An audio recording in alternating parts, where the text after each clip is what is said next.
ನಿಮ್ಮದೇ, ಎಲ್ಲ ನೀವೇ, ಎಲ್ಲವೂ ನಿಮ್ಮದೇ. ಭಾನುಭೂಮಿ ಸೃಷ್ಟಿಸಿದ ವಾಕ್ಯವು ನೀವೇ, ಈ ಬಾನಿನ ಕೆಳಗೆ ಭೂಮಿಯ ಮೇಲೆ ರಕ್ಷಕ ನೀವೇ. ಎಲ್ಲ ನೀವೇ, ಎಲ್ಲವೂ ನಿಮ್ಮದೇ, ಎಲ್ಲ ನೀವೇ.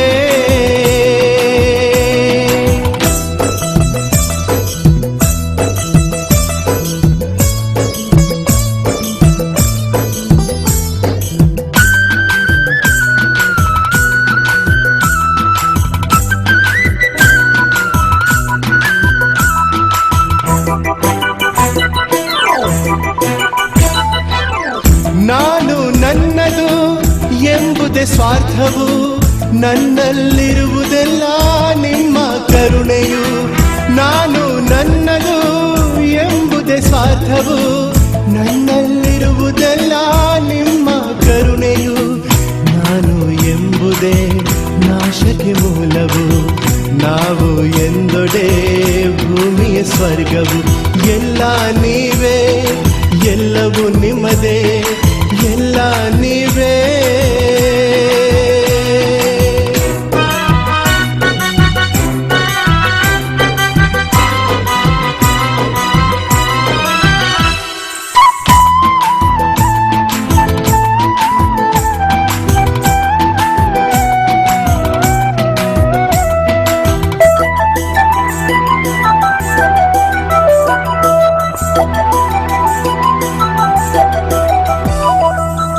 ಹೆಣ್ಣು ಮಣ್ಣು ಹೊನ್ನಿನ ಮೋಹವು, ನಾಶಕ್ಕೆ ಸೆಳೆಯುವ ದುಷ್ಟನ ಅಸ್ತ್ರವು.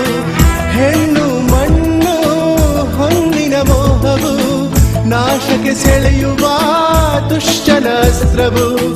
ಹೆಣ್ಣಲೆ ಮಾತೆಯ ಕಂಡರೆ ಕ್ಷೇಮವು, ದಾನ ಧರ್ಮವೇ ಸ್ವರ್ಗಕ್ಕೆ ಮಾರ್ಗವು.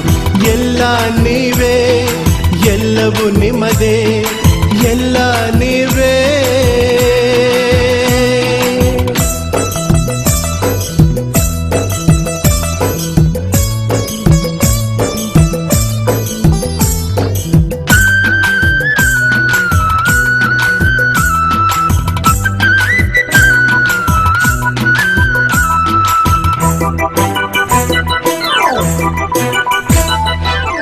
ಜಗವೇ ಸಾರಿದೆ ದೇವರ ಮಹಿಮೆಯು, ಜಗದಲ್ಲಿ ಕೇವಲ ನಾನೊಂದು ಸೃಷ್ಟಿಯು. ಜಗವೇ ಸಾರಿದೆ ದೇವರ ಮಹಿಮೆಯು, ಜಗದಲ್ಲಿ ಕೇವಲ ನಾನೊಂದು ಸೃಷ್ಟಿಯು. ಮಸಣದಿ ಮುಗಿಯುವುದು ಲೋಕದ ಪಯಣವು, ಯೇಸು ಕರುಣೆಯೇ ಪರದಲ್ಲಿ ಜನನವು. ನೀವೇ ಸತ್ಯ, ನೀವೇ ನಿತ್ಯ, ನೀವೇ ಶಕ್ತಿ, ನೀವೇ ಮುಕ್ತಿ. ಭಾನುಭೂಮಿ ಸೃಷ್ಟಿಸಿದ ವಾಕ್ಯವು ನೀವೇ, ಈ ಬಾನಿನ ಕೆಳಗೆ ಭೂಮಿಯ ಮೇಲೆ ರಕ್ಷಕ ನೀವೇ. ಎಲ್ಲ ನೀವೇ, ಎಲ್ಲವೂ ನಿಮ್ಮದೇ, ಎಲ್ಲ ನೀವೇ.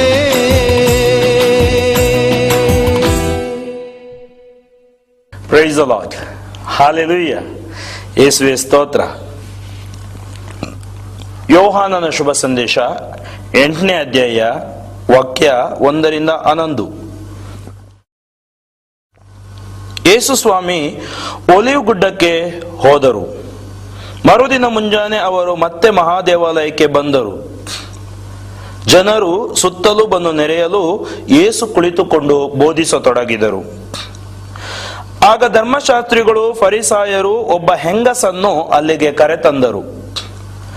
ಅವಳು ವ್ಯಭಿಚಾರ ಮಾಡುತ್ತಿದ್ದಾಗಲೇ ಸಿಕ್ಕಿ ಬಿದ್ದಿದ್ದಳು. ಅವಳನ್ನು ಎಲ್ಲರ ಮುಂದೆ ನಿಲ್ಲಿಸಿ, ಬೋಧಕರೇ, ಈ ಹೆಂಗಸು ವ್ಯಭಿಚಾರ ಮಾಡುತ್ತಿದ್ದಾಗಲೇ ಸಿಕ್ಕಿ ಬಿದ್ದಳು. ಇಂಥವರನ್ನು ಕಲ್ಲೆಸೆದು ಕೊಲ್ಲಬೇಕೆಂದು ಮೋಶೆಯೇ ಧರ್ಮಶಾಸ್ತ್ರದಲ್ಲಿ ವಿಧಿಸಿದ್ದಾನೆ. ಈ ಕುರಿತು ನಿಮ್ಮ ಅಭಿಪ್ರಾಯವೇನು ಎಂದು ಪ್ರಶ್ನಿಸಿದರು. ಯೇಸುವನ್ನು ಮಾತಿನಲ್ಲಿ ಸಿಕ್ಕಿಸಿ ಅವರ ಮೇಲೆ ತಪ್ಪು ಹೊರಿಸಬೇಕೆಂಬುದೇ ಅವರ ಉದ್ದೇಶವಾಗಿತ್ತು. ಯೇಸುವಾದರೋ ಬಗ್ಗಿಕೊಂಡು ಬೆರಳಿನಿಂದ ಮರಳ ಮೇಲೆ ಏನನ್ನೋ ಬರೆಯುತ್ತಾ ಕುಳಿತರು. ಬಂದವರಾದರೂ ಮೇಲಿಂದ ಮೇಲೆ ಪ್ರಶ್ನೆ ಹಾಕುತ್ತಲೇ ಇದ್ದರು. ಆಗ ಯೇಸು ನೆಟ್ಟಗೆ ಕುಳಿತು, ನಿಮ್ಮಲ್ಲಿ ಪಾಪ ಮಾಡದವನು ಯಾವನೋ ಅಂಥವನು ಇವಳ ಮೇಲೆ ಮೊದಲನೆಯ ಕಲ್ಲು ಬೀರಲಿ ಎಂದು ಹೇಳಿ ಪುನಃ ಬಗ್ಗಿಕೊಂಡು ನೆಲದ ಮೇಲೆ ಬರೆಯತೊಡಗಿದರು. ಇದನ್ನು ಕೇಳಿದ್ದೇ ಹಿರಿಯರಿಂದ ಹಿಡಿದು ಅವರೆಲ್ಲರೂ ಒಬ್ಬೊಬ್ಬರಾಗಿ ಅಲ್ಲಿಂದ ಕಾಲು ಕಿತ್ತರು. ಕೊನೆಗೆ ಅಲ್ಲಿ ಉಳಿದವರೆಂದರೆ ಯೇಸು ಮತ್ತು ನಿಂತುಕೊಂಡಿದ್ದ ಆ ಮಹಿಳೆ. ಆಗ ಯೇಸು ತಲೆ ಎತ್ತಿ, ತಾಯಿ, ಅವರೆಲ್ಲ ಎಲ್ಲಿ? ನಿನಗೆ ಯಾರೂ ಶಿಕ್ಷೆ ವಿಧಿಸಲಿಲ್ವೇ ಎಂದು ಕೇಳಿದರು. ಅವಳು, ಇಲ್ಲ ಸ್ವಾಮಿ ಎಂದಳು. ಯೇಸು ಅವಳಿಗೆ, ನಾನು ನಿನಗೆ ಶಿಕ್ಷೆ ವಿಧಿಸುವುದಿಲ್ಲ, ಹೋಗು, ಇನ್ನು ಮೇಲೆ ಪಾಪ ಮಾಡಬೇಡ ಎಂದರು. ಪ್ರಭು ಕ್ರಿಸ್ತರ ಶುಭ ಸಂದೇಶವಿದು. ಪ್ರೀತಿಯ ಸಹೋದರ ಸಹೋದರಿಯರೇ, ಯೇಸು ಸ್ವಾಮಿ ಒಬ್ಬ ವ್ಯಭಿಚಾರಿಣಿಗೆ ಕ್ಷಮೆ ನೀಡುವುದನ್ನು ಇವತ್ತಿನ ಸಂದೇಶದಲ್ಲಿ ನಾವು ಆಲಿಸುತ್ತೇವೆ.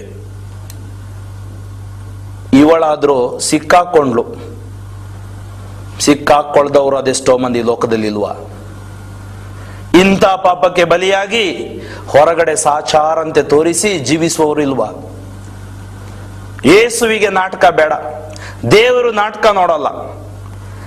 ದೇವರು ಮುಖ ನೋಡಿ ಮಣೆ ಹಾಕುವ ದೇವರು ಅಲ್ಲ, ಹೃದಯ ನೋಡುವ ದೇವರು. ಇವತ್ತು ನೋಡಿ,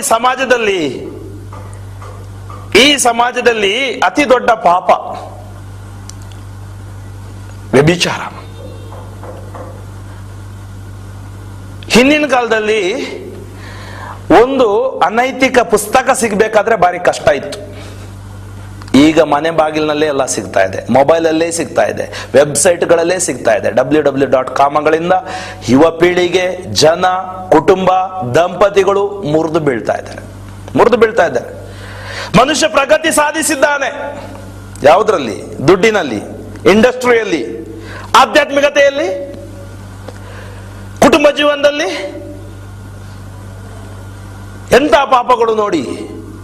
ಗರ್ಭಪಾತ, ಕುಡುಕುತನ, ಇವುಗಳಲ್ಲೆಲ್ಲ ಹೋಗಿ ಹೋಗಿ ಹೋಗಿ ಹೋಗಿ ಅವನ ಆಧ್ಯಾತ್ಮಿಕತೆ ಅವನತೆ ಆಗ್ತಾ ಇದೆ. ಇವತ್ತು ಆಧ್ಯಾತ್ಮಿಕತೆಯ ಅವನತೆ ನಮ್ಮ ಪ್ರಳಯ. ಕಾಯುವುದು ಬೇಡ, ಪ್ರಳಯ ಆಗುತ್ತೆ ಅಂತೇಳಿ. ಪ್ರಳಯ ಆವಾಗಲೇ ಆಗ್ತಾ ಇದೆ. ಕುಟುಂಬಗಳ ಪ್ರಳಯ ಆಗ್ತಾ ಇದೆ, ವ್ಯಕ್ತಿಗಳ ಪ್ರಳಯ ಆಗ್ತಾ ಇದೆ. ಹಿಂದಿನ ಕಾಲದಲ್ಲಿ 80, 90, 100 ತನಕ ಬದುಕ್ತಿದ್ರು. ಇವಾಗ 30, 40 ಇರುವಾಗಲೇ ಸತ್ತೋಗ್ತಾರೆ, ಬದುಕೋಲ್ಲ. ರೋಗಗಳು, ದುಡಿದು ಕೂಡಿಸಿಟ್ಟಿದ್ದೆಲ್ಲ ಆಸ್ಪತ್ರೆಗೆ ಬಿಲ್ ಕಟ್ಟಲಿಕ್ಕೆ ಆಗುತ್ತೆ. ಯಾಕೆ? ಅಕ್ರಮ ಜೀವನ. ಸಂತ ಪೌಲರು 2008 ಇಸ್ವಿಯ ಹಿಂದೆನೆ ಇದರ ಬಗ್ಗೆ ನಮಗೆ ಎಚ್ಚರಿಕೆ ಕೊಟ್ಟಿದ್ದಾರೆ. ನಾನು ಯಾವಾಗಲೂ ಹೇಳಿದೆ, this is the Paulan prophecy. ಪ್ರವಾದನೆ ಪೌಲ ಮಾಡಿದ್ದು. ರೋಮಾಪುರದವರಿಗೆ ಬರೆದ ಪತ್ರಿಕೆ 1ನೇ ಅಧ್ಯಾಯ 18ರಿಂದ 32. ಪವಿತ್ರ ಗ್ರಂಥ ಇದ್ರೆ ತೆಗೆದು ನೀವು ನೋಡಿ. ನಾನು ಸಂದೇಶ ಕೊಡ್ತಾ ಇರುವಾಗ, ಮಾನವ ಕುಲದ ಮಲಿನತೆ ಏನು? The wretchedness of humanity. ಏನು ಈ ಮಲಿನತೆ? ವಾಕ್ಯ 18ರಿಂದ 32 ತನಕ ನಾವು ಧ್ಯಾನಿಸೋಣ. ಮಾನವರ ಎಲ್ಲ ಪಾಪ ಅಕ್ರಮಗಳ ಮೇಲೆ ದೇವರ ಕೋಪಾಗ್ನಿ ಸ್ವರ್ಗದಿಂದ ಎರಗುವುದೆಂದು ಪ್ರಕಟವಾಗುತ್ತಿದೆ. ಏಕೆಂದರೆ ಅವರ ಅಕ್ರಮ ನಡತೆ ಸತ್ಯವನ್ನು ಅಡಗಿಸುತ್ತದೆ. ನನ್ನ ನಿನ್ನ ಅಕ್ರಮ ನಡತೆ ದೇವರನ್ನು ಅಡಗಿಸ್ತಾ ಇದೆ ಈ ಲೋಕದಲ್ಲಿ. ನನ್ನ ನಿನ್ನ ಅಕ್ರಮ ನಡತೆ ಯೇಸುವನ್ನು ಅಡಗಿಸ್ತಾ ಇದೆ, ಸತ್ಯವನ್ನು ಅಡಗಿಸ್ತಾ ಇದೆ. ದೇವರ ವಿಷಯವಾಗಿ ಮಾನವನು ಏನನ್ನು ಅರಿತುಕೊಳ್ಳಲು ಸಾಧ್ಯವೋ ಅದು ಅವರಿಗೆ ಚೆನ್ನಾಗಿ ತಿಳಿದಿದೆ. ದೇವರೇ ಅದನ್ನು ಅವರಿಗೆ ಸ್ಪಷ್ಟಪಡಿಸಿದ್ದಾರೆ. ದೇವರು ಲೋಕವನ್ನು ಸೃಷ್ಟಿಸಿದಂದಿನಿಂದ ಅವರ ಅಗೋಚರ ಗುಣಲಕ್ಷಣಗಳು, ದೇವರ ಅನಂತ ಶಕ್ತಿ, ದೇವರ ಸ್ವಭಾವ, ದೈವ ಸ್ವಭಾವ ಮನುಷ್ಯರಿಗೆ ಸೃಷ್ಟಿಗಳ ಮೂಲಕವೇ ವೇದ್ಯವಾಗುತ್ತಾ ಇದೆ. ಅಂದರೆ ಈ ಸೃಷ್ಟಿಸಿದ್ದು ಸೃಷ್ಟಿಕರ್ತ. ಆ ಸೃಷ್ಟಿಕರ್ತನೇ ದೇವರು. ಆ ಸೃಷ್ಟಿಕರ್ತನ ಏಕೈಕ ಪುತ್ರ ರಕ್ಷಕನೇ ಯೇಸು. ಆ ಯೇಸುವೆ ನಮಗೆ ಕಳಿಸಿಕೊಟ್ಟಿದ್ದು ನಮ್ಮನ್ನು ಪೋಷಿಸುವ ಪೋಷಕರೇ ಪವಿತ್ರಾತ್ಮ. ಅದಕ್ಕೆ ನಾವು ಹೇಳ್ತೀವಿ ಪರಮ ತ್ರಿತ್ವ, ಒಬ್ಬರೇ ದೇವರು. ಈ ದೇವರನ್ನು ನಾವು ಅರ್ಥ ಮಾಡಿಕೊಂಡಾಗ ನಮ್ಮ ಜೀವನಕ್ಕೊಂದು ಅರ್ಥ ನಾವು ಕಾಣಿಕೊಳ್ಳಲು ಸಾಧ್ಯ. ಆದುದರಿಂದ ಮಾನವರು ತಮ್ಮ ಅಜ್ಞಾನಕ್ಕೆ ಯಾವ ನೆಪವನ್ನು ಒಡ್ಡಲು ಸಾಧ್ಯವಿಲ್ಲ. ಅಜ್ಞಾನ, ನಿನ್ನ ಮೂಢನಂಬಿಕೆಗೆ ಯಾವ ನೆಪವನ್ನು ಒಡ್ಡಲು ಸಾಧ್ಯವಿಲ್ಲ. ಯು ಆರ್ ಎಡ್ಯುಕೇಟೆಡ್, ನಾನು ಓದಿದ್ದೀನಿ, ಶಿಕ್ಷಣ, ನಾನು ಡಿಗ್ರಿ ಪಡ್ಕೊಂಡಿದ್ದೀನಿ, ಅದರಿಂದ ನಿನ್ನ ದೇವರನ್ನು ಕಂಡುಕೊಳ್ಳಲಾಗುವುದಿಲ್ಲ. ನಿನ್ನ ನಂಬಿಕೆ ಮೂಢವಾದಾಗ ಅದು ಮೂಢನಂಬಿಕೆ ಆಗ್ಬಿಡುತ್ತೆ. ನಿನ್ನ ನಂಬಿಕೆ ವಿಶ್ವಾಸವಾಗಿ ಪರಿವರ್ತನೆಗೊಂಡಾಗ ನೀನು ದೇವರ ಬಳಿಗೆ ಬರ್ತೀಯ. ದೇವರನ್ನು ಅವರು ಅರಿತಿದ್ದರೂ ದೇವರೆಂದು ಅವರನ್ನು ಗೌರವಿಸಲಿಲ್ಲ. ಮೊದಲನೇ ಆಜ್ಞೆ ನಿಜವಾದ ಏಕ ದೇವರನ್ನು ಆರಾಧಿಸು. ಅವರು ದೇವರನ್ನು ಗೌರವಿಸಲಿಲ್ಲ. ದೇವರಿಗೆ ಉಪಕಾರ ಸ್ಮರಣೆ ಮಾಡಲಿಲ್ಲ. ಬದಲಾಗಿ ಅವರು ವ್ಯರ್ಥ ಆಲೋಚನೆಗಳಲ್ಲಿ ಮಗ್ನರಾದರು. ಇವತ್ತು ಮನುಷ್ಯ ವ್ಯರ್ಥ ಆಲೋಚನೆಯಲ್ಲಿ ಮಗ್ನನಾಗಿದ್ದಾನೆ. ಅರ್ಥ ಇಲ್ಲದ ಆಲೋಚನೆಗಳು, ತಪ್ಪು, ಇಂಥವುಗಳು ಅವನನ್ನು ದೇವರಿಂದ ದೂರಕ್ಕೆ ಕೊಂಡೊಯ್ಯುತ್ತಾ ಇವೆ. ಆ ವ್ಯರ್ಥ ಆಲೋಚನೆಗಳಿಂದ ಇವತ್ತು ಪಾಪಮಯ ಜೀವನಕ್ಕೆ ಬಲಿಯಾಗ್ತಾ ಇದ್ದಾನೆ. ಆ ವ್ಯರ್ಥ ಆಲೋಚನೆಗಳಿಂದ ಕಾಮಕೇಳಿಗೆ ಬಲಿಯಾಗ್ತಾ ಇದ್ದಾನೆ. ಏಕೆಂದರೆ ಒಳ್ಳೆಯದು ಯೋಚಿಸುವುದು ಎಷ್ಟೋ ಇದೆ, ಅದು ಅವನಿಗೆ ಮಾಡಲು ಆಗ್ತಾ ಇಲ್ಲ. ಅವರ ವಿವೇಕರಹಿತ ಮನಸ್ಸು ಅಂಧಕಾರಮಯವಾಯಿತು. ವಿವೇಕರಹಿತ ಮನಸ್ಸು ಅಂಧಕಾರಮಯವಾಯಿತು. ತಾವೇ ಜ್ಞಾನಿಗಳೆಂದು ಕೊಚ್ಚಿಕೊಳ್ಳುತ್ತಾ ಅವರು ನಿಜವಾಗಿಯೂ ಮೂರ್ಖರಾದರು. ಜ್ಞಾನಿ, ನನಗೆಲ್ಲ ತಿಳಿದಿದೆ, ನನಗೆಲ್ಲ ಗೊತ್ತಿದೆ. ಲೌಕಿಕವಾಗಿ ಗೊತ್ತಿರಬಹುದಣ್ಣ ನಿನ್ಗೆ, ಆದ್ರೆ ದೈವಿಕವಾಗಿ, ಅದಕ್ಕೆ ಬೈಬಲ್ ಹೇಳುತ್ತೆ, ಅಹಂಕಾರ ಅಂಕುರಿಸುವುದು ಮಾನವನು ದೇವರನ್ನು ಬಿಟ್ಟ ದಿನ. ಸಿರಾಕ 10:12.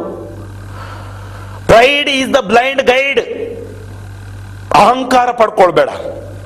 ತಾವೇ ಜ್ಞಾನಿಗಳೆಂದು ಕೊಚ್ಚಿಕೊಳ್ಳುತ್ತಾ ಅವರು ನಿಜವಾಗಿಯೂ ಮೂರ್ಖರಾದರು. ಅಮರ ದೇವರನ್ನು ಆರಾಧಿಸುವುದನ್ನು ಬಿಟ್ಟು, ಜೀವ ಕೊಟ್ಟ ದೇವರನ್ನು ಆರಾಧಿಸುವುದನ್ನು ಬಿಟ್ಟು ಅಳಿದು ಹೋಗುವಂತಹ ನರಮಾನವರ. ಕೆಲವರಿಗೆ ಮನುಷ್ಯರೇ ದೇವರು. ಎಷ್ಟೋ ಮಂದಿ ತಮ್ಮನ್ನೇ ದೇವರು ಮಾಡಿಕೊಂಡು ಜನರನ್ನು ವಂಚಿಸ್ತಾ ಈ ಲೋಕದಲ್ಲಿ ಇದ್ದಾರೆ. ಅವರಿಗೆ ಹೋಗಿ ಅಡ್ಡ ಬೀಳ್ತಾ ಇದ್ದಾರೆ. ದೇವರು ನಿನಗೆ ಪ್ರಾಣ, ಜೀವ, ಶ್ವಾಸ ಕೊಟ್ಟವರೇ ದೇವರು. ಆ ದೇವರನ್ನು ನಾವು ಅರಿತುಕೊಳ್ಳದಿದ್ದಾಗ ನಾವು ಎಡವಿ ಬೀಳ್ತೀವಿ. ಮನುಷ್ಯರನ್ನು ದೇವರು ಮಾಡ್ಕೋಬೇಡ. ಇನ್ನು ಕೆಲವರು ಹೀರೋಯಿನ್ಗಳನ್ನು ತಮ್ಮ ಹೃದಯದಲ್ಲಿ ಇಟ್ಟು ಪೂಜಿಸುತ್ತಾರೆ, ಅವರನ್ನು ದೇವರು ಮಾಡ್ಕೊಳ್ತಾರೆ. ಯಾವ ಮನುಷ್ಯನು, ನರಮಾನವನು ದೇವರಾಗಲು ಸಾಧ್ಯವಿಲ್ಲ. ಪ್ರಾಣಿ ಪಕ್ಷಿಗಳ, ಸರ್ಪಾದಿಗಳ ವಿಗ್ರಹಗಳನ್ನು ಮಾಡಿ ಆರಾಧಿಸತೊಡಗಿದರು. ಪ್ರಾಣಿ ಪಕ್ಷಿಗಳು ಅಥವಾ ಇಂಥ ಸರೀಸೃಪಗಳು, ಅವುಗಳು ದೇವರಾಗಲು ಸಾಧ್ಯವಿಲ್ಲ. ಏಕೆಂದರೆ ಅದನ್ನು ಸೃಷ್ಟಿಸಿದ್ದು ಸೃಷ್ಟಿಕರ್ತ ದೇವರು. ಆದುದರಿಂದ ಮಾನವರು ಮನಸ್ಸಿನ ಆಶಾಪಾಶಗಳಿಗೆ ಬಲಿಯಾಗಿ ತಮ್ಮ ದೇಹಗಳಿಂದಲೇ ತಮ್ಮಲ್ಲೇ ಅಶ್ಲೀಲ ಕೃತ್ಯಗಳೆಸಗಲೆಂದು ದೇವರು ಅವರನ್ನು ಅಶುದ್ಧ ನಡತೆಗೆ ಬಿಟ್ಟರು. ದೇವರು ಮನುಷ್ಯನನ್ನು ಬಿಟ್ಟದ್ದು ಅಲ್ಲ, ಮನುಷ್ಯನಿಗೆ ದೇವರು ಸ್ವಾತಂತ್ರ್ಯ ಕೊಟ್ಟಿದ್ದಾರೆ. ಆ ಮನುಷ್ಯ ಆ ಸ್ವಾತಂತ್ರ್ಯವನ್ನು ದುರುಪಯೋಗ ಪಡಿಸಿಕೊಂಡು ನಾಶದ ಹಾದಿಯಲ್ಲಿ ಹೋಗ್ತಾ ಇದ್ದಾನೆ. ಆ ಸ್ತ್ರೀ ವ್ಯಭಿಚಾರಕ್ಕೆ ಸಿಲುಕಿದ ಹಾಗೆ. ಅಶ್ಲೀಲ ಕೃತ್ಯಗಳಲ್ಲಿ ಇವತ್ತು ನೀನು ಮುಳುಗಿದ್ದೀಯಾ? ಅಶ್ಲೀಲತೆ ನಿನ್ನನ್ನು ಆಳ್ತಾ ಇದೆಯಾ? ಆ ದೇವರನ್ನು ನೀನು, ಪರಿಶುದ್ಧ ದೇವರನ್ನು ಬಿಟ್ಟಿದ್ದೀಯಾ? ಅದು ನಿನಗೆ ಕೇಡಾಗಿ ಪರಿಣಮಿಸುವುದು. ಅವರು ದೇವರ ಸತ್ಯವನ್ನು ಬಿಟ್ಟು ಅಸತ್ಯವಾದುದನ್ನು ಅಂಗೀಕರಿಸಿದರು. ದೇವರ ಸತ್ಯ ಯಾವುದು? ದೇವರ ಸತ್ಯ ಯೇಸು. ನನ್ನ ನೆನಪಿನ ಸ್ಮೃತಿಪಟಲಕ್ಕೆ ನೆನಪಿಗೆ ನನಗೆ ಬರ್ತಾ ಇದೆ, ನಮ್ಮ ಹಿಂದಿನ ಜಗದ್ಗುರುಗಳು ಜಾನ್ ಪಾಲ್ II ಅವರು ಒಂದು ಮಾತು ಯುವ ಜನರಿಗೆ ಹೇಳಿದ್ರು. ಮೈ ಡಿಯರ್ ಯಂಗ್ ಪೀಪಲ್, ನನ್ನ ಪ್ರಿಯ ಯುವ ಜನರೇ, ನೀವು ವಾಟ್ ಈಸ್ ಟ್ರೂತ್, ಅಂತ ಪ್ರಶ್ನೆ ಕೇಳಬೇಡಿ. ವಾಟ್, ಏನು ಸತ್ಯ ಎಂಬುದನ್ನು ಕೇಳಬೇಡಿ. ಯಾವುದು ಸತ್ಯ ಅಂತೇಳಿ ಕೇಳಬೇಡಿ. ಸತ್ಯ Yesu, Jesus is the truth. Ask the question, ನೀವು ಇಂಥ ಪ್ರಶ್ನೆಯನ್ನು ಕೇಳಿ, who is the truth for you? ನಿನಗೆ ಯಾರು ಸತ್ಯ? ಕೆಲವರಿಗೆ ಟಿವಿನೇ ಸತ್ಯ, ಕೆಲವರಿಗೆ ಕಂಪ್ಯೂಟರೇ ಸತ್ಯ, ಕೆಲವರಿಗೆ ಅವರ ಮೊಬೈಲೇ ಸತ್ಯ, ಕೆಲವರಿಗೆ ತರ್ಕವೇ ಸತ್ಯ, ಕೆಲವರಿಗೆ ಅವರ ಲೌಕಿಕ ಚಿಂತನೆಯೇ ಸತ್ಯ. ಅದಕ್ಕಾಗಿ ನಾವು ನಾಶವಾಗ್ತಾ ಇದ್ದೀವಿ. Who is the truth for you? Jesus is the truth for us. Yesu ದೇವರ ವಾಕ್ಯ. ಅದಕ್ಕೆ ಪವಿತ್ರ ಗ್ರಂಥದಲ್ಲಿ ನಿಮ್ಮ ಎಲ್ಲ ಸಮಸ್ಯೆಗಳಿಗೆ ಉತ್ತರವನ್ನು ನೀವು ಕಂಡುಕೊಳ್ತೀರಾ. ಪವಿತ್ರ ಗ್ರಂಥ, ದೇವರ ವಾಕ್ಯ, ಅದು ಯಾರು ಓದಬಹುದು, ಯಾರು ಓದಬಹುದು. ಅದು ಓದಿದಾಗ ನಿಮ್ಗೆ ಗೊತ್ತಾಗುತ್ತೆ ಅದರಲ್ಲಿ ಎಂತ ಒಂದು ಕೋಟಿ ಕೋಟಿ ಕೋಟಿ ಬೆಲೆ ಬಾಳುವ ಒಂದು ಶಕ್ತಿ ಇದೆ ಅಂತೇಳಿ ಗೊತ್ತಾಗ್ತದೆ. ಏಕೆಂದರೆ ಪವಿತ್ರ ಗ್ರಂಥ ಓದುವ ಮುಂಚೆ ನಾನು ಪ್ರಶ್ನೆ ಕೇಳ್ತಾ ಇದ್ದೆ, Y Y Y Y Y Y, ಯಾಕೆ ಯಾಕೆ ಯಾಕೆ ಯಾಕೆ. ಆದ್ರೆ ಯಾವಾಗ ಪವಿತ್ರ ಗ್ರಂಥದೊಳಗಡೆ ಇಳಿದೆ, ಈಗ ವೈ ಇಲ್ಲ, ಯಾಕಂತ ಇಲ್ಲ, ಯಾಕೆಂದ್ರೆ ಅಲ್ಲಿ ಇದೆ ನಮಗೆ ಉತ್ತರ. ಆವಾಗ ನಮ್ಮಲ್ಲಿ ಪರಿವರ್ತನೆ. ಅವರು ದೇವರ ಸತ್ಯವನ್ನು ಬಿಟ್ಟು ಅಸತ್ಯವಾದುದನ್ನು ಅಂಗೀಕರಿಸಿದರು. ಇವತ್ತು ಅಸತ್ಯವಾದುದನ್ನು ನಮಗೆ ಕೊಡ್ತಾ ಇದೆ. ಇರಬಹುದು ಮೀಡಿಯಾ, ಇರಬಹುದು ಈ ಚಲನಚಿತ್ರಗಳು, ಇರಬಹುದು. ನೋಡಿ, ಎಷ್ಟೋ ಯುವ ಜನರು ನಾನು ನೋಡಿದ ಎಷ್ಟೋ ಯುವಕ ಯುವತಿಯರು ಆತ್ಮಹತ್ಯೆ ಮಾಡ್ಕೊಂಡಿದ್ದಾರೆ. ಎಷ್ಟೋ ಚಲನಚಿತ್ರ ನೋಡಿ, ಎಷ್ಟೋ ಮಂದಿ ಆ ಸ್ಪಾಟ್ಗಳಿಗೆ ಹೋಗಿ ನಾವು ಕೂಡ ಅದೇ ರೀತಿ ಇರಬೇಕು ಅಂತೇಳಿ ಅಲ್ಲಿ ಕಾಲ್ಜಾರಿ ಸತ್ತು ಹೋಗಿದ್ದಾರೆ.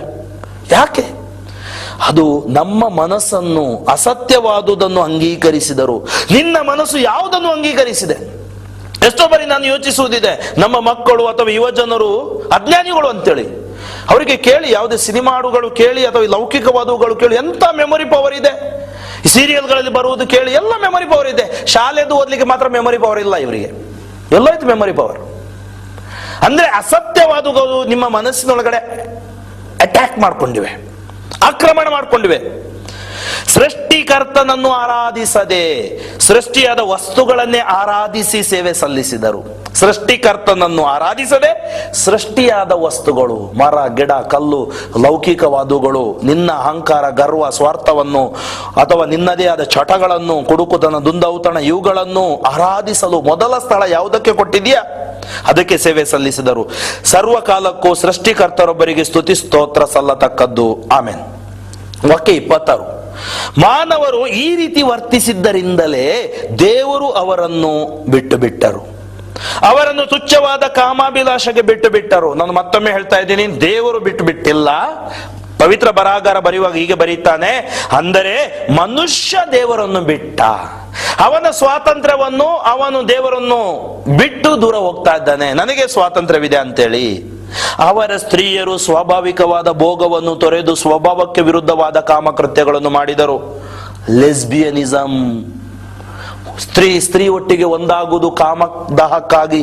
ಅಂತೆಯೇ ಪುರುಷರು ಸಹ ಸ್ವಾಭಾವಿಕವಾದ ಸ್ತ್ರೀ ಸಂಘವನ್ನು ತೊರೆದು ತಮ್ಮಲ್ಲಿಯೇ ಕಾಮೋದ್ರೇಕಗೊಂಡರು. ಹೋಮೋಸೆಕ್ಸುವಾಲಿಟಿ, ಸಲಿಂಗ ಕಾಮಿಗಳಾದರು. ಲಜ್ಜಾಹೀನರಾಗಿ ವರ್ತಿಸಿದರು. ತಮ್ಮ ದುರ್ನಡತೆಗೆ ತಕ್ಕ ಶಿಕ್ಷೆ ತಮ್ಮ ಮೇಲೆ ಬರಮಾಡಿಕೊಂಡರು. ಏನ್ ತಕ್ಕ ಶಿಕ್ಷೆ? ಏಡ್ಸ್. ಮದ್ದು ಕಂಡುಹಿಡಿಯಲಿಲ್ಲ ಅದಕ್ಕೆ. ಯಾರ ಹತ್ರ ನಾನು ಮಾತಾಡ್ತಿರುವಾಗ ಹೇಳಿದೆ, ಯಾಕೆ ಮದ್ದು ಕಂಡುಹಿಡಿಯಲಿಲ್ಲ ಅಂದ್ರೆ, ಅವ್ರು ಹೇಳಿದ್ರು, ಮದ್ದು ಕಂಡುಹಿಡಿಯುವವರನ್ನು ನಾವು ಹುಟ್ಲಿಕ್ಕೆ ಬಿಟ್ಟಿಲ್ಲ ಅಂತೆ. ಗರ್ಭಪಾತದಲ್ಲಿ ಸಾಯಿಸ್ತಾ ಇದ್ದೀವಿ. 1 ಲಕ್ಷ ಜನ ಮಕ್ಕಳು ಸಾಯ್ತಾ ಇದ್ದಾರೆ. ನಾವು ಸ್ವಾರ್ಥಿಗಳಾಗ್ತಾ ಇದ್ದೀವಿ. ಇದು ದೊಡ್ಡ atom bomb, 3rd world war ಯೋಚನೆ ಮಾಡಿ. ಇವತ್ತು ಏನು ನಡೀತದೆ ಈ ಲೋಕದಲ್ಲಿ? ಹೋಮೋಸೆಕ್ಸುವಾಲಿಟಿ, ಲೆಸ್ಬಿಯನಿಸಂ, ಸಲಿಂಗ ಕಾಮ, ಪೌಲರು ಅಂದೇ ಬರೆದಿಟ್ಟಿದ್ದಾರೆ. ಎಷ್ಟೋ ಮಂದಿ ಇದನ್ನು ಸರಿ ಅಂತೇಳಿ ಪ್ರೂವ್ ಮಾಡುವವರಿದ್ದಾರೆ. ಅವರು ಅಬ್ನಾರ್ಮಲ್. ಅಕ್ರಮ ನಡತೆ ಸತ್ಯವನ್ನು ಅಡಗಿಸ್ತಾ ಇದೆ. ಕೆಲವು ಗೌರ್ಮೆಂಟ್ಗಳು ಅದಕ್ಕಾಗಿ ರೂಲ್ಸ್ ಪಾಸ್ ಮಾಡ್ತಾ ಇದ್ದಾರೆ. ದೈವ ನಿಯಮ ಯಾವ ಗೌರ್ಮೆಂಟ್ ಕೂಡ ಹೋಗ್ಲಿಕ್ಕೆ ಆಗುದಿಲ್ಲ, ವಿರೋಧ. ಒಂದು ದೇಶದಲ್ಲಿ ನಾನು ಪೇಪರ್ ಅಲ್ಲಿ ಓದಿದೆ, 28% ಸಲಿಂಗ ಕಾಮಿಗಳಾಗಿದ್ದಾರಂತೆ. ಅವರ ಬ್ಲಡ್, ರಕ್ತ ಆಸ್ಪತ್ರೆ ತೆಗೆದುಕೊಳ್ಳಲ್ಲಂತೆ. ಯಾಕಂದ್ರೆ ಆ ರಕ್ತ ಏಡ್ಸ್ ನಿಂದ ತುಂಬಿದ ರಕ್ತ ಹಾಗೂ ಇದಕ್ಕಾಗಿ ಅವರು ತಗೊಳ್ಳಲ್ಲ ಅಂತೇಳಿ ನಾನು ಪೇಪರ್ ಅಲ್ಲಿ ಓದಿದೆ. ಬೇರೆ ನಾನು ಹೇಳಿದೆ, ಆ ಸ್ತ್ರೀ ಸಿಕ್ಕಾಕೊಂಡ್ಲು, ವ್ಯಭಿಚಾರದಲ್ಲಿ ಸಿಕ್ಕಾಕೊಂಡ್ಲು, ದೇವರು ಕ್ಷಮೆ ಕೊಟ್ರು. ಇವತ್ತು ಸಿಕ್ಕಾಕೊಳ್ಳದೆ ಇಂಥ ಕಾರ್ಯಗಳನ್ನು ಮಾಡುವವರು ಎಷ್ಟು ಮಂದಿ ಇಲ್ವಾ? ಸಲಿಂಗ ಕಾಮಿಗಳಾಗಿ, ಹೋಮೋಸೆಕ್ಸುವಲ್ಸ್, ಲೆಸ್ಬಿಯನಿಸಂ, ಅಕ್ರಮ ನಡತೆ, ಇವರಿಗೆ ದೇವರು ಬೇಡ, ಅಂದ್ರೆ ತಮ್ಮ ದೇಹವನ್ನೇ ದೇವರು ಮಾಡ್ಕೊಂಡಿದ್ದಾರೆ. ಯೋಚನೆ ಮಾಡಬೇಡಿ, ನಾಶ ನಿಮ್ಮ ಕೈಯಲ್ಲಿ ತರಬೇಡಿ. ಅದಕ್ಕಾಗಿ ನೋಡಿ, ಈ ಲೋಕದಲ್ಲಿ ಒಂದು ನಿಯಮ ಇದೆ. ಯೇಸು ಸ್ವಾಮಿ ದೇವರು ಈ ಲೋಕವನ್ನು ಸೃಷ್ಟಿ ಮಾಡಿದಾಗ ಪತಿ ಮತ್ತು ಪತ್ನಿಯನ್ನು, ಆದಾಮ ಮತ್ತು ಹವ್ವಳನ್ನು ಸೃಷ್ಟಿ ಮಾಡಿದ್ರು. 2ನೇ ಅಧ್ಯಾಯದಲ್ಲಿ ದೇವರು ಮದುವೆ ಮಾಡಿದ್ರು ಅವರನ್ನು. ಯಾಕೆ ಗೊತ್ತು? ದೇವರಿಗೆ ಪ್ರಾಬ್ಲಮ್ ಬರಬಾರ್ದು ಅಂತೇಳಿ ವಿವಾಹ ಮಾಡಿದ್ರು. ವಿವಾಹ ಮಾಡಲು ಒಬ್ಬ ಪತಿ ಒಬ್ಬ ಪತ್ನಿ, ಅಂದ್ರೆ ಗಂಡು ಮತ್ತು ಹೆಣ್ಣು. ದೇವರು ಎಂದೂ ಗಂಡಿನ ಹೆಣ್ಣು ಹೆಣ್ಣಿನ ಮದುವೆಯನ್ನು ಆಶೀರ್ವದಿಸಲಿಲ್ಲ. ಇಲ್ಲ, ದೇವರು ಅದಕ್ಕೆ ಅನುಮತಿ ಕೊಡೋಲ್ಲ. ನೀವು ನೋಡಿ, ನೈಸರ್ಗಿಕ ನಿಯಮ, ಯಾವ ಒಂದು ಗಂಡು ನಾಯಿಯನ್ನು ಹೋಗಿ ಸಂಭೋಗಿಸೋಲ್ಲ, ಸೇರೋಲ್ಲ. ಅದಕ್ಕೂ ಅದರ ಸೆನ್ಸಿಟಿವ್ ನಿಯಮ ಪ್ರಕಾರ, ಸೆನ್ಸಸ್ ನಿಯಮ ಪ್ರಕಾರ ಅಪೋಸಿಟ್ ಸೆಕ್ಸ್ ಹತ್ರನೇ ಹೋಗ್ತಾ ಇದೆ ಅದು. ಅಂದ್ರೆ ಸೆಕ್ಸ್ ಅಪವಿತ್ರವಲ್ಲ, ಅದನ್ನು ಅಪವಿತ್ರ ಮಾಡ್ಕೊಂಡಿದ್ದೀವಿ ನಾವು. ಅದು ಪವಿತ್ರವಾಗಿರುವ ಜೀವನವೇ ಕುಟುಂಬ ಜೀವನ, ದಾಂಪತ್ಯ ಜೀವನ ಅಂತಾರೆ ಅದಕ್ಕೆ. ಆದ್ರೆ ಅದಕ್ಕಿಂತ ಹೊರಗಡೆ ಅದು ವ್ಯಭಿಚಾರ, ಅನೈತಿಕತೆ. ಯಾಜಕ ಕಾಂಡದಲ್ಲಿ ದೇವರು ಉತ್ತಮವಾದ ಒಂದು ಸಂದೇಶ ಕೊಡ್ತಾ ಇದ್ದಾರೆ. 18ನೇ ಅಧ್ಯಾಯ ವಾಕ್ಯ 45. ಸರ್ವೇಶ್ವರನೆಂಬ ನಾನೇ ನಿಮ್ಮ ದೇವರಾಗಿರುವುದರಿಂದ ನನ್ನ ನಿರ್ಣಯಗಳ ಪ್ರಕಾರವೇ ನೀವು ನಡೆಯಬೇಕು, ನನ್ನ ವಿಧಿಗಳನ್ನು ಅನುಸರಿಸಬೇಕು. ನನ್ನ ಆಜ್ಞಾ ವಿಧಿಗಳ ಪ್ರಕಾರ ನಡೆದುಕೊಳ್ಳುವವರು ಆ ಆಜ್ಞಾ ವಿಧಿಗಳಿಂದ ಜೀವಿಸುವರು. ಆದುದರಿಂದ ನೀವು ಅವುಗಳನ್ನೇ ಅನುಸರಿಸಬೇಕು, ನಾನೇ ಸರ್ವೇಶ್ವರ. ನಿಯಮಗಳು ಹೇಳ್ತಾ ಇದ್ದಾರೆ. ತುಂಬಾ ಇದು ನಮಗೆ ಪ್ರತಿಯೊಬ್ಬರಿಗೂ ಅಗತ್ಯವಾದ ನಿಯಮಗಳು. ನಿಮ್ಮಲ್ಲಿ ಯಾರು ರಕ್ತ ಸಂಬಂಧ ಉಳ್ಳವರೊಡನೆ ಮೈಗೂಡಿಸಬಾರದು. ಯಾಜಕಕಾಂಡ 18:6. ನಿನ್ನ ತಂದೆಯೊಡನೆ ಆಗಲಿ ತಾಯಿಯೊಡನೆ ಆಗಲಿ ಸಂಭೋಗಿಸಕೂಡದು. ತಾಯಿಯೊಡನೆ ಎಷ್ಟು ಮಾತ್ರವೂ ಸಂಗಮಿಸಬಾರದು, ಆಕೆ ನಿನ್ನ ಹೆತ್ತ ತಾಯಿ. ಯಾಜಕ 18:7. ಮಲತಾಯಿಯನ್ನು ಸಂಭೋಗಿಸಬಾರದು, ಹಾಗೆ ಮಾಡಿದರೆ ನಿನ್ನ ತಂದೆಗೆ ಮಾನಭಂಗವಾಗುವುದು, ಆಕೆ ನಿನ್ನ ತಂದೆಯ ಅರ್ಧಾಂಗಿ. ಯಾಜಕ 18:8 ಮತ್ತು 20:11. ತಂದೆಯ ಮಗಳನ್ನಾಗಲಿ ತಾಯಿಯ ಮಗಳನ್ನಾಗಲಿ ಸಂಭೋಗಿಸಬಾರದು, ಅವರು ಒಡ ಹುಟ್ಟಿದವರು. ಪರಸ್ತ್ರೀಯರಲ್ಲಿ ಹುಟ್ಟಿದವರಾದರೂ ಅವರು ನಿಮಗೆ ಅಕ್ಕ ತಂಗಿಯರು. ಯಾಜಕ 18:9, 11, 20ನೇ ಅಧ್ಯಾಯ 17ನೇ ವಾಕ್ಯ. ಮಗನ ಮಗಳನ್ನಾಗಲಿ ಮಗಳ ಮಗನ್ನಾಗಲಿ ಸಂಭೋಗಿಸಬಾರದು, ಅವರು ನಿಮಗೆ ಮಕ್ಕಳಂತವರು. ಯಾಜಕ 18:10. ತಂದೆಯ ಒಡ ಹುಟ್ಟಿದವಳೊಡನೆ ಸಂಭೋಗ ಮಾಡಬಾರದು, ಆಕೆ ತಂದೆಯ ರಕ್ತ ಸಂಬಂಧಿ, ಆಕೆ ತಾಯಿಯ ರಕ್ತ ಸಂಬಂಧಿ. ಯಾಜಕ 18:13, 20, 19. ತಂದೆಯ ಅಣ್ಣ ತಮ್ಮಂದಿರ ಹೆಂಡತಿಯನ್ನು ಸಂಭೋಗಿಸಬಾರದು, ಅವರು ನಮಗೆ ದೊಡ್ಡಮ್ಮ ಚಿಕ್ಕಮ್ಮ. ಯಾಜಕ 18:14, 20, 20. ಸೊಸೆಯನ್ನು ಸಂಗಮಿಸಬಾರದು, ಆಕೆ ಮಗನ ಹೆಂಡತಿ. ಯಾಜಕ 18:15, 20, 12. ಅತ್ತಿಗೆ ನಾದಿನಿಯರನ್ನು ಸಂಭೋಗಿಸಬಾರದು, ಅವರು ಅಣ್ಣ ತಮ್ಮಂದಿರ ಹೆಂಡತಿಯರು. ಈ ಕೃತ್ಯ ಮಾಡಿದವರಿಗೆ ಸಂತಾನ ಪ್ರಾಪ್ತಿಯಾಗದು. ಯಾಜಕ 18:16, 20, 21. ಮದುವೆ ಮಾಡಿಕೊಂಡವಳ ಮಗಳನ್ನು ಆಗಲಿ ಮೊಮ್ಮಗಳನ್ನಾಗಲಿ ಸಂಗಮಿಸಬಾರದು, ಅವರು ರಕ್ತ ಸಂಬಂಧಿಗಳು, ಅದು ಅಧರ್ಮ. ಯಾಜಕ 18:17. ಹೆಂಡತಿ ಜೀವದಿಂದಿರುವಾಗಲೇ ಆಕೆಯ ಒಡ ಹುಟ್ಟಿದವಳನ್ನು ಮದುವೆ ಮಾಡಿಕೊಂಡು ಹೆಂಡತಿಗೆ ಮನಸ್ತಾಪವನ್ನು ಉಂಟು ಮಾಡಬಾರದು. ಯಾಜಕ 18:18. ಯಾವನಾದರೂ ಪತ್ನಿಯೊಡನೆ ವ್ಯಭಿಚಾರ ಮಾಡಿದರೆ ಅವರಿಬ್ಬರಿಗೂ, ಯಾವನಾದರೂ ಪರಪತ್ನಿಯರೊಡನೆ ವ್ಯಭಿಚಾರ ಮಾಡಿದರೆ ಅವರಿಬ್ಬರಿಗೂ ಮರಣ ಶಿಕ್ಷೆಯಾಗಬೇಕು. ಯಾಜಕ 20:10. ಓದಿ ಸಾಮುವೇಲ 2ನೇ ಅಧ್ಯಾಯ 1-12, ಮತ್ತಾಯ 5:27.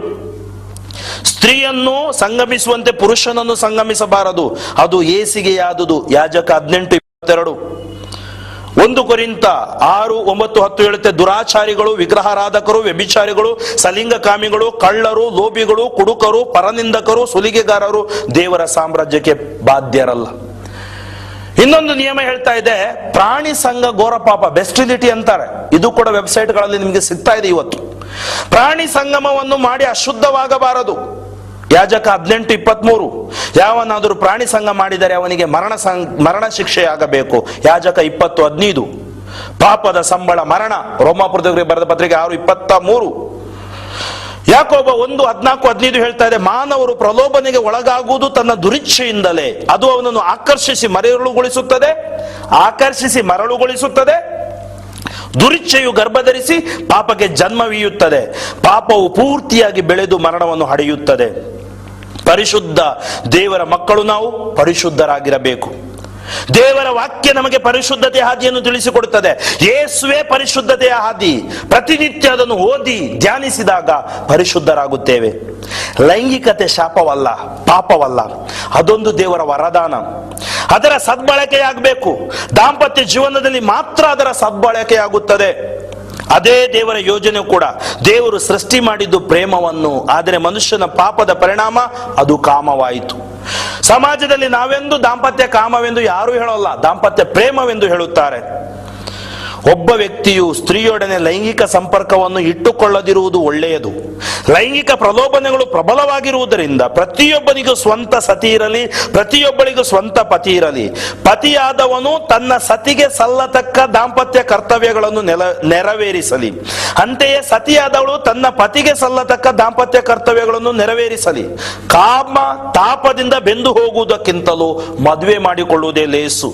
ಸಂತ ಪೌಲರು ಕೊರಿಂಥದವರಿಗೆ ಬರೆದ ಮೊದಲನೇ ಪತ್ರಿಕೆ 7ನೇ ಅಧ್ಯಾಯ 1ನೇ ವಾಕ್ಯದಿಂದ ನಮಗೆ ಹೀಗೆ ಹೇಳ್ತಾ ಇದ್ದಾರೆ: ದೇಹ ಇರುವುದು ದುರಾಚಾರಕ್ಕಾಗಿ ಅಲ್ಲ, ದೇಹ ಇರುವುದು ಪ್ರಭುವಿನ ಸೇವೆಗಾಗಿ. ಪ್ರಭುವೇ ದೇಹದ ಪರಿಪಾಲಕರು. 1 ಕೊರಿಂಥ 6:13. ಆದ್ದರಿಂದ ನಿಮ್ಮ ದೇಹದಲ್ಲಿ ದೇವರ ಮಹಿಮೆಯನ್ನು ಬೆಳಗುವಂತೆ ಮಾಡಿರಿ. ಹೌದು ಪ್ರೀತಿಯ ಸಹೋದರ ಸಹೋದರಿಯರೇ, ನಾನು ಹೇಳಿದೆ ವ್ಯಭಿಚಾರ ಘೋರ ಪಾಪ. ನಾವು ನಮ್ಮಲ್ಲಿ ಸ್ವನಿಯಂತ್ರಣ ಕಲಿಯಬೇಕು. ಅದಕ್ಕಾಗಿ ದೇವರು ಅಂದೇ ಹೇಳಿದ್ದಾರೆ, ಇವುಗಳನ್ನು ಮಾಡಿ ನೀವು ದೇವರಿಂದ ದೂರ ಹೋಗ್ತಾ ಇದ್ದೀರಿ. ಅವರು ತಮಗಿದ್ದ ದೇವರ ಜ್ಞಾನವನ್ನು ತಿರಸ್ಕರಿಸಿದ್ದರಿಂದ ಅಶ್ಲೀಲ ನಡವಳಿಕೆಯಲ್ಲಿ ಬಿದ್ದು ಬಿದ್ದರು. ಸಕಲ ವಿಧವಾದ ಅನ್ಯಾಯ, ಅಕ್ರಮ. ಯಾವಾಗ ನಾವು ಅಶ್ಲೀಲತೆಯಲ್ಲಿ ಇರ್ತೀವಿ, ಯಾವಾಗ ನಾವು ವ್ಯಭಿಚಾರದ ಚಿಂತೆಯಲ್ಲಿ ಇರ್ತೀವಿ, ಸಕಲ ವಿಧವಾದ ಅನ್ಯಾಯ, ಅಕ್ರಮ, ದುರಾಸೆ, ದುರ್ನಡತೆ, ಕಲಹಗಳು, ಮತ್ಸರ, ಕೊಲೆ, ಕಪಟತನ, ಹಗೆತನ ಇವೆಲ್ಲ ತುಂಬಿ ಹೋಗುತ್ತೆ. ಇದಕ್ಕಾಗಿ ಮನುಷ್ಯ ಮರ್ಡರ್, ಕೊಲೆ ಮಾಡ್ತಾನೆ. ಎಷ್ಟೋ ಮಂದಿ ಸೆರೆಮನೆಗೆ ಸೇರ್ಕೊಂಡಿದ್ದಾರೆ. ಎಷ್ಟೋ ಕುಟುಂಬಗಳು ಮುರಿದು ಹೋಗಿವೆ. ಕೆಲವರು ಇಂಥವರು ಹರಟೆ ಮಲ್ಲರು, ಚಾಡಿಕೋರರು, ದೇವದ್ರೋಹಿಗಳು, ಗರ್ವಿಗಳು, ಅಹಂಕಾರಿಗಳು, ಜಂಬ ಕೊಚ್ಚಿಕೊಳ್ಳುವವರು, ಕೇಡು ಬಗೆಯುವವರು, ತಂದೆ ತಾಯಿಗಳಿಗೆ ಅವಿಧೇಯರು ಆಗಿದ್ದಾರೆ. ಮಾತ್ರವಲ್ಲ, ಅವಿವೇಕಿಗಳು, ಅಪ್ರಾಮಾಣಿಕರು, ನಿಷ್ಕರುಣಿಗಳು, ನಿರ್ದಯಿಗಳು. ಇಂಥವುಗಳನ್ನು ಮಾಡುವವರು ಮರಣದಂಡನೆಗೆ ಪಾತ್ರರು ಎಂಬ ದೈವ ನಿಯಮ ಅರಿತಿದ್ದರು ಇಂಥ ಹೀನ ಕೃತ್ಯಗಳನ್ನು ಮಾಡುತ್ತಾರೆ. ತಾವು ಮಾಡುವುದೇ ಅಲ್ಲದೆ ಹಾಗೆ ಮಾಡುವವರನ್ನು ಪ್ರೋತ್ಸಾಹಿಸುತ್ತಾರೆ. ಪ್ರಿಯ ಯುವ ಜನರೇ, ಪ್ರಿಯ ಜನರೇ, ಪ್ರಿಯ ದೇವ ಜನರೇ, ಇದು ಯೇಸು ಸ್ವಾಮಿ ಆ ವ್ಯಭಿಚಾರಿ ಮಹಿಳೆಯನ್ನು ಕ್ಷಮಿಸಿದರು. ಏಕೆಂದರೆ ಆಕೆಯ ಹೃದಯವನ್ನು ಅವರು ನೋಡಿದ್ರು. ಯಾವುದೇ ಪಾಪ ಇರಲಿ, ಯಾವುದೇ ತಪ್ಪು ಇರಲಿ, ನೀನು ಪಶ್ಚಾತ್ತಾಪ ಪಟ್ಟು ದೇವರ ಬಳಿಗೆ ಬಂದಾಗ ನಿನಗೆ ಕ್ಷಮೆ ಇದೆ. ಇಂಥವುಗಳಲ್ಲಿ ಕೆಲವರು ಬಿದ್ದು ಹೋಗ್ತಾರೆ, ಆಳವಾಗಿ ಯೋಚಿಸ್ತಾರೆ, ನಿರಾಶೆಗೊಳಗಾಗಿ ಆತ್ಮಹತ್ಯೆ ಮಾಡ್ತಾರೆ. ಆತ್ಮಹತ್ಯೆ ಸಮಸ್ಯೆಗೆ ಪರಿಹಾರ ಅಲ್ಲ. ವಾಪಸ್ ಬನ್ನಿ, ಯೇಸುವಿನಲ್ಲಿ ಬನ್ನಿ. ನೀನು ಯಾರೇ ಆಗಿರಬಹುದು, ಅವರು ನಿನ್ನನ್ನು ಪ್ರೀತಿಸ್ತಾರೆ. ಇದು ದೇವರ ಪ್ರೀತಿ. ಆ ವ್ಯಭಿಚಾರಿ ಮಹಿಳೆಯನ್ನು ಪ್ರೀತಿಸಿದ್ದೆ ಆದ್ರೆ ನಿನ್ನನ್ನು ಎಷ್ಟೊಂದು ಪ್ರೀತಿಸುವುದಿಲ್ವೇ? ಕಣ್ಣುಗಳನ್ನು ಮುಚ್ಚಿ ಕರಗಳನ್ನು ಹೃದಯದ ಮೇಲಿಟ್ಟು ಪ್ರಾರ್ಥಿಸು ಮಗುವೆ. ತಂದೆಯಾದ ದೇವರೇ, ಮಾನವ ಕುಲದ ಮಲಿನತೆಯನ್ನು ನೀವು ನಮಗೆ ತೋರಿಸಿಕೊಟ್ಟಿರಿ. ಇದೋ ಅದೇ ಮಾನವ ಕುಲದ ಮಲಿನತೆಯನ್ನು ಇವತ್ತು ನಾನು ಬೋಧಿಸಿದ್ದೀನಿ. ಎಷ್ಟೋ ಮಂದಿ ಮಲಿನತೆಯಲ್ಲಿ ಬಿದ್ದು ಹೋಗಿದ್ದಾರೆ, ಹೊರ ಬರಲಾರದರೆ ಚಡಪಡಿಸುತ್ತಾ ಇದ್ದಾರೆ.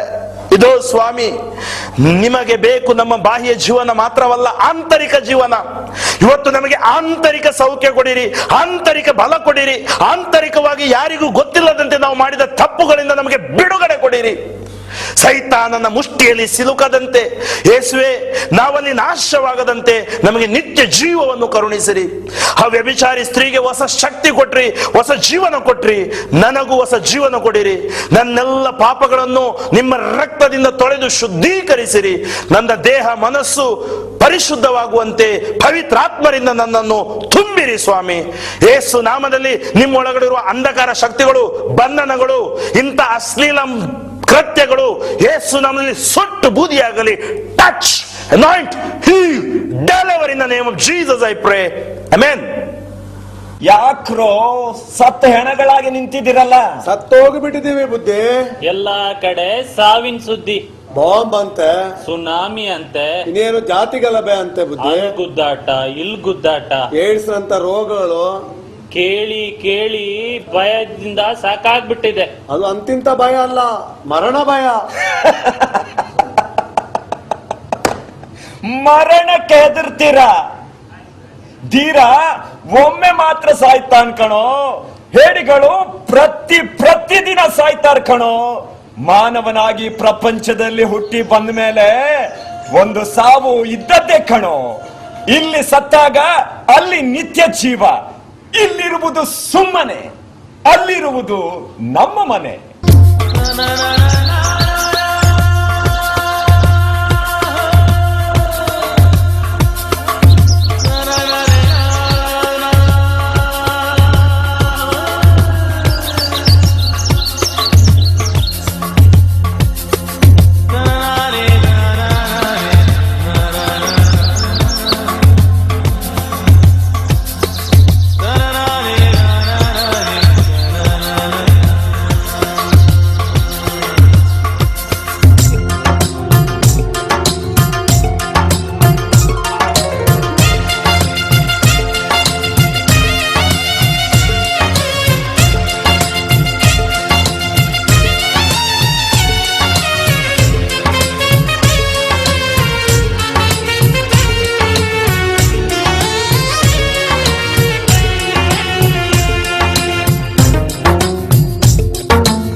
ಸಾವು ಸತ್ಯ ಕಣೋ, ಪರದಲ್ಲಿ ನಮ್ಮ ವಾಸ ನಿತ್ಯ ಕಣೋ. ಈ ಲೋಕದಾಗೆ ಸಾವು ಸತ್ಯ ಕಣೋ, ಪರದಲ್ಲಿ ನಮ್ಮ ವಾಸ ನಿತ್ಯ ಕಣೋ. ಸಾವಿಗಂಜಿ ಬಾಳಿದರೆ ನರಕ ಕಣೋ, ಸಾವಿಗಂಜಿ ಬಾಳಿದರೆ ನರಕ ಕಣೋ. ಸಾವಗೆದ್ದ ಯೇಸು ಸ್ವರ್ಗದ ಮಾರ್ಗ ಕಣೋ, ಸಾವಗೆದ್ದ ಯೇಸು ಸ್ವರ್ಗದ ಮಾರ್ಗ ಕಣೋ. ಹಲ್ಲೆಲೂಯಾ ಹಾಡು ಹಲ್ಲೆಲೂಯಾ, ಹಲ್ಲೆಲೂಯಾ.